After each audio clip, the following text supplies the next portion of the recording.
O Senhor esteja convosco. Ele está no meio de nós. Proclamação do Evangelho de Jesus Cristo segundo Lucas. Glória a vós, Senhor. Quando chegou a hora, Jesus pôs-se à mesa com os apóstolos e disse: Desejei ardentemente comer convosco esta ceia pascal antes de sofrer.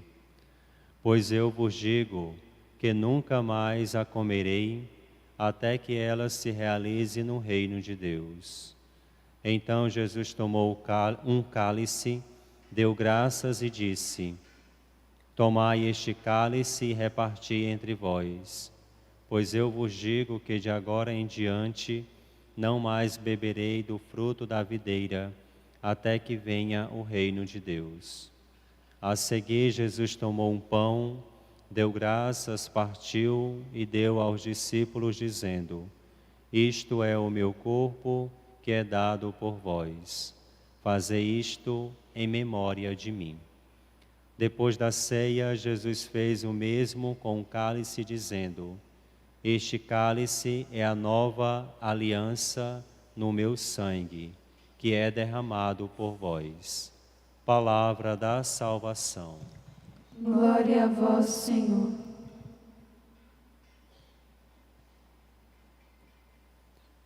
Reverendíssimas Madres, queridos irmãos priores, diletíssimos irmãos e irmãs em Cristo Jesus. Nós celebrávamos há 15 dias a solene festa do corpo de Deus, Corpus Christi, como conclusão da oitava de Pentecostes. Uma semana depois, nós celebrávamos o coração amantíssimo de Deus no Filho, o Sagrado Coração de Jesus.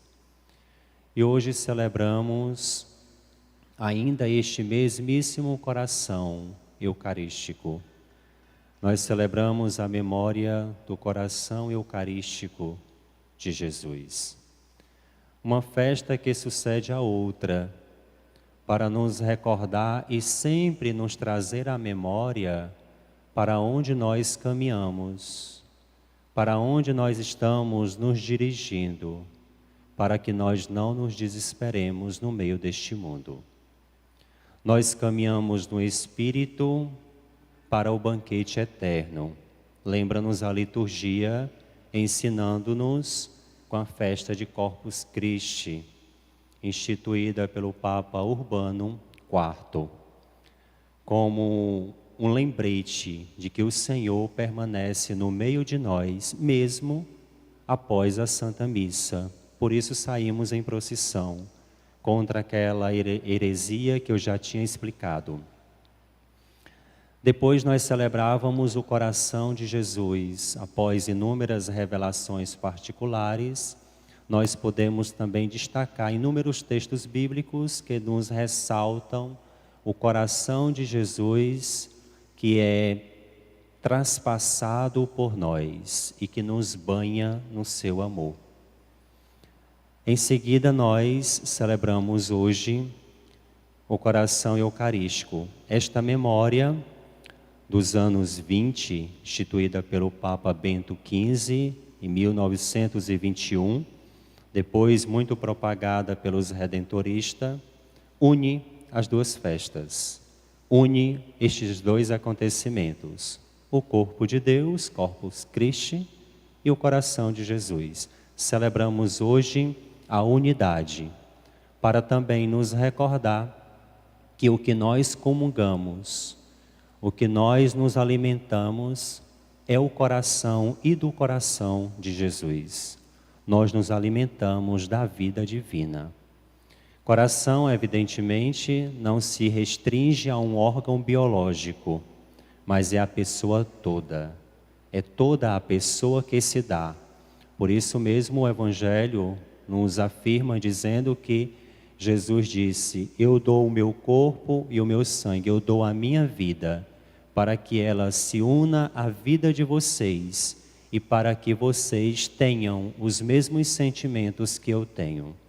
Unir o nosso coração ao coração de Jesus é para que nós, neste mundo, deixemos transfigurar os mesmos sentimentos que Jesus tinha, o mesmo desejo ardente pelo Pai que Jesus tinha. Paulo, na primeira leitura, preso em Roma, escrevendo à comunidade de Éfeso, está acalentando, aconchegando, entusiasmando a comunidade a permanecer no mistério de Deus. Paulo, que está preso pelas cadeias, correntes humanas, mas que se sente livre no Senhor. Ele é, portanto, um prisioneiro no Senhor, porque ele celebra o mistério do Pai no Filho pelo Espírito na vida humana. A partir desta celebração deste mistério, da vivência deste mistério, Paulo se sente o homem mais livre do mundo, mesmo preso em Roma, escrevendo e aconselhando, entusiasmando e incentivando a comunidade a não ficar chorando pelas suas penas. Ele, que deveria ser consolado, é quem consola a comunidade que está livre, mas que ainda não entendeu a verdadeira liberdade. A palavra mistério é uma palavra que nós traduzimos para sacramento. Mistério é sinônimo de sacramento. Quando nós dizemos celebramos o mistério, nós estamos celebrando o sacramento.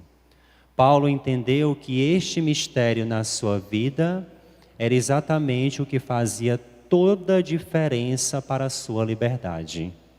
Porque em Cristo nós somos livres, mesmo estando presos e sendo perseguidos por causa da fé.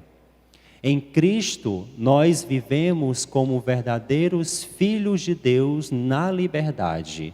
Vejam que é isso que a gente reza quando vai ser batizado ou vai batizar. Para a liberdade de filhos de Deus é que nós somos batizados. E pelo batismo, nós entramos na vida divina. E que, portanto, a nossa alma, a nossa consciência, o nosso desejo são livres, porque aderiram ao Senhor. Paulo está nessa condição, aconselhando e incentivando a comunidade a permanecer no mistério, pois é o mistério quem vai robustecer o homem interior. É o mistério quem vai dar forças contra todas as tempestades e violências e ataques deste mundo. É o mistério quem vai nos fortalecer de dentro, porque o nosso coração está unido ao coração ardente de Jesus.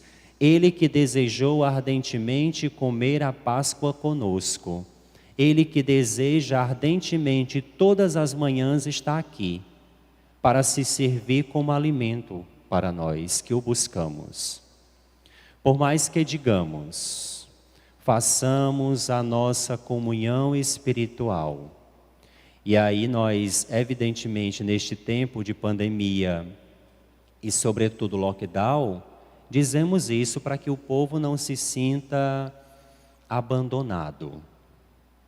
Mas falar de comunhão espiritual é até meio contraditório, porque não existe comunhão espiritual sem comunhão real. Não existe comunhão com Deus sem a nossa união com o pão eucarístico. Essas palavras são palavras de nada mais, nada menos do que Raniero Cantalamessa, o pregador do Papa, que na sua homilia do 19º domingo do tempo comum do ano A, falando sobre o Espírito Santo e a Eucaristia, ele dizia que na Eucaristia nós somos robustecidos e recebemos o Espírito Santo. citando nada mais, nada menos do que São João Crisóstomo, o Boca de Ouro. Ele cita nessa sua homilia São João Crisóstomo para dizer que nós, na Eucaristia, recebemos o Espírito Santo. Nós cantamos aí uma música, Quando teu Pai revelou o segredo a Maria. E parece que os teólogos não têm muito o que fazer e viviam brigando por uma das partes lá do canto. Na comunhão recebemos o Espírito Santo. E a briga era feia por conta disso. Não, na comunhão não recebemos o Espírito Santo. Na comunhão recebemos o corpo de Jesus. Sim, é claro, o texto deixa claro isso.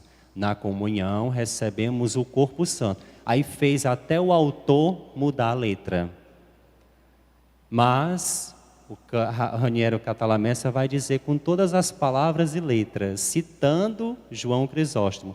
Por isso que é bom a gente sempre buscar teólogos antigos, padres da igreja, para que a gente não se perca na tal de modernidade teológica e filosófica. Que é bom tirar alguma coisa que preste, mas nem sempre presta alguma coisa.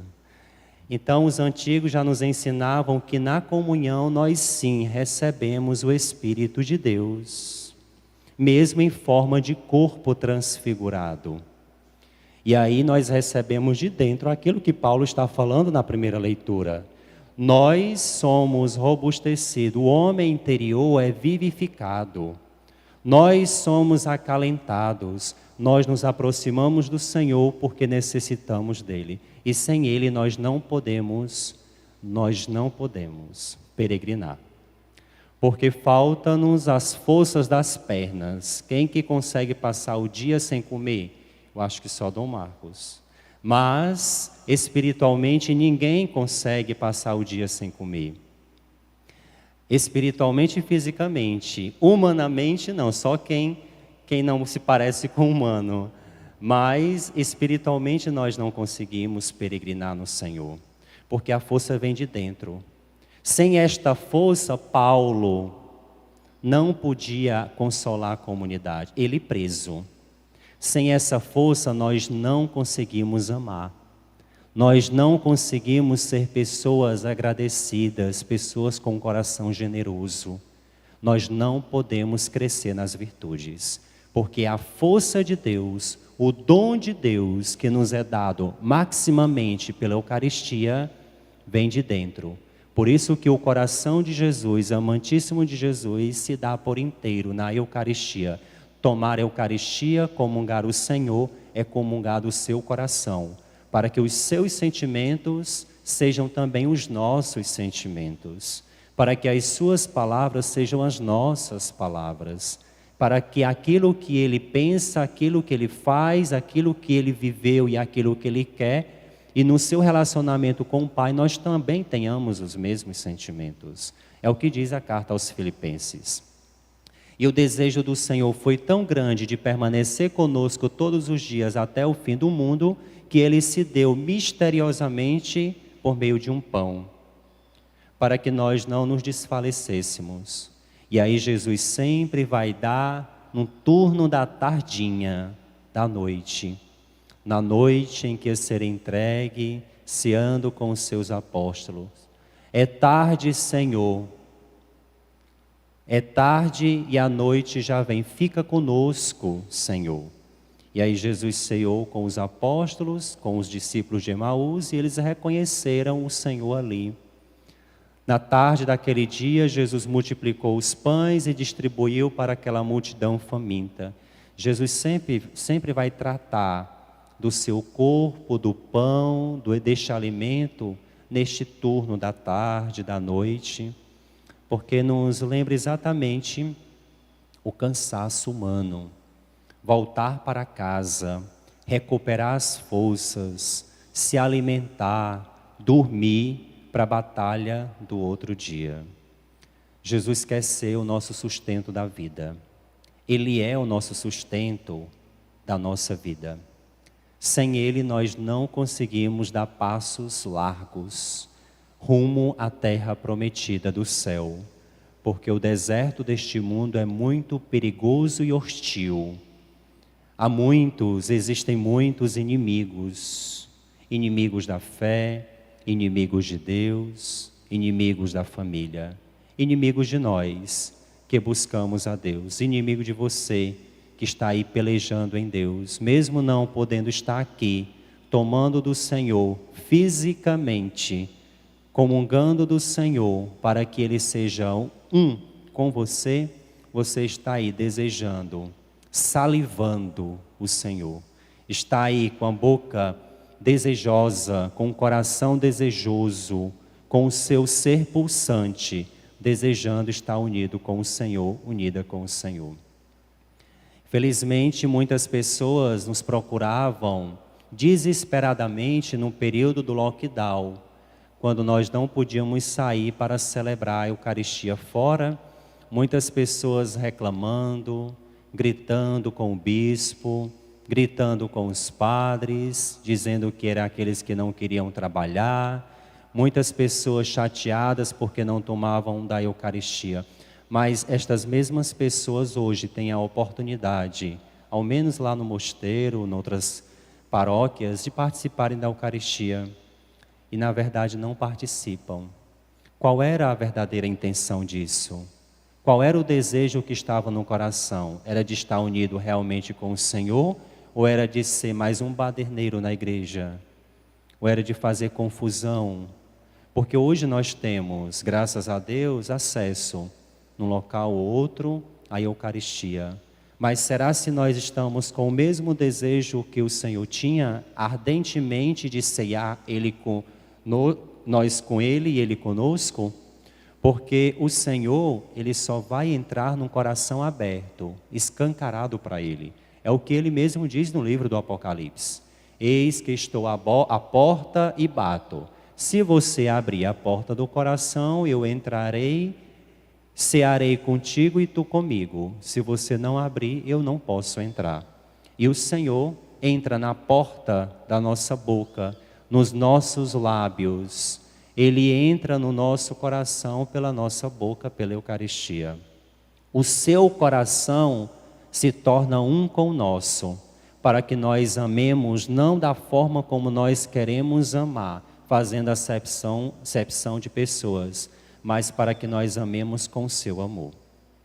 Um amor que é ultrajado, humilhado, a partir da Eucaristia. É o sacramento que é mais rejeitado. É o sacramento que é mais ultrajado. Por isso as nossas reparações.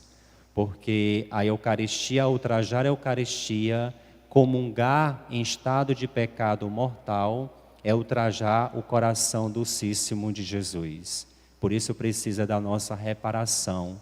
Porque muitos comungam sacrilegamente. Muitos comungam, e a Eucaristia, diz o Papa Francisco, não é um prêmio para os bons, mas é alimento para os necessitados e pecadores, mas para pecadores que querem se converter, pecadores que querem sair do pecado, pecadores que querem sair da miséria do pecado, pecadores que se decidem por Deus, pecadores que querem fazer um caminho de conversão e não ficar na lama do pecado, comungando de qualquer jeito, em estado de pecado mortal. Talvez muitas coisas a gente precisa repetir, para que a gente evite um maior escândalo quanto aos ultrajes ao coração de Jesus na Eucaristia. Felizmente, pessoas de segunda união não podem no momento comungar, e talvez não podem comungar mesmo. Pessoas de diversas situações de pecados, de uniões ilegítimas não podem comungar, porque isso é um sacrilégio, é um pecado e uma ofensa ao coração de Jesus.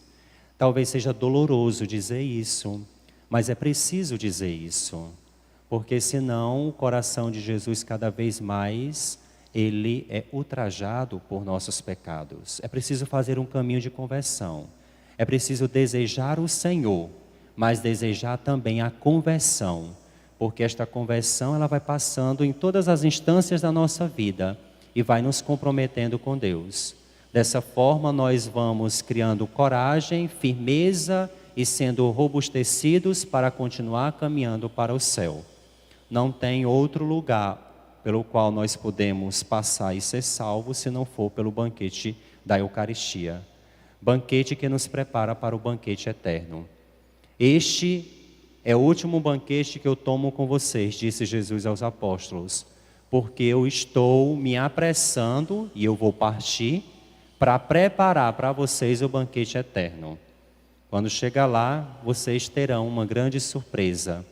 Os talheres estarão postos, o vinho delicioso estará abundante para vocês, o alimento eterno saciará os vossos corações.